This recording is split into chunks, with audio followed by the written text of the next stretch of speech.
சரி, அனைத்து கட்சி கூட்டம் சாதிவாரி கணக்கெடுப்பு நடத்துறதுக்காக கூட்டல. நீ சாதிவாரி தரவுகளை பக்கத்து மாநிலத்து மாதிரி சேகரிக்க மாட்ட.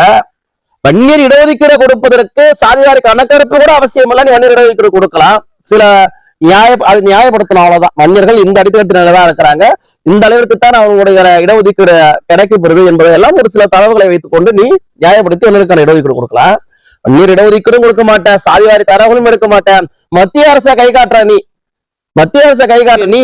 பாட்டாளி மக்கள் கட்சியுடைய தலைவர் அன்புமணி ராமதாஸ் அவர்கள் பல முறை சாதிவாரி கணக்கெடுப்பிற்காக பாஜக அரசை வலியுறுத்தி இருக்கிறாரு, நாடாளுமன்றத்திலே பேசியிருக்கிறார்.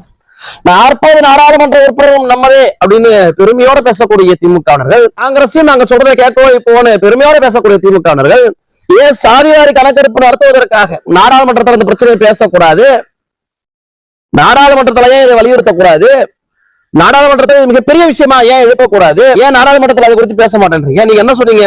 சாதிவாரி தரவுகளை எடுப்பதற்கு எங்களுக்கு அதிகாரம் இல்லைன்னு அண்ட புழுகுனீங்க. வன்னியர் இடஒதுக்கீட்டுக்கு சாதிவாரி தரவுகளுக்கு சம்பந்தமே இல்லை, இருந்தாலும் வன்னியர் இடஒதுக்கீடு தரமாட்டோன்னு மச்சான விட்டே வழக்கு போட வச்சீங்க. 2 சமூக நீதி படுகொலை பண்ணீங்க. சரிங்க, அடுத்ததான் ஒரு புலிக்கிட்டு இருக்கிறது என்ன? மத்திய அரசு செய்யணும்னு.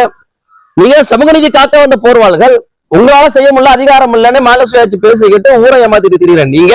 சரி, மத்திய அரசுக்காக அந்த அழுத்தம் கொடுக்கணும் இல்ல, ஏன் மத்திய அரசுக்கு அந்த அழுத்தம் கொடுக்கறது இல்ல?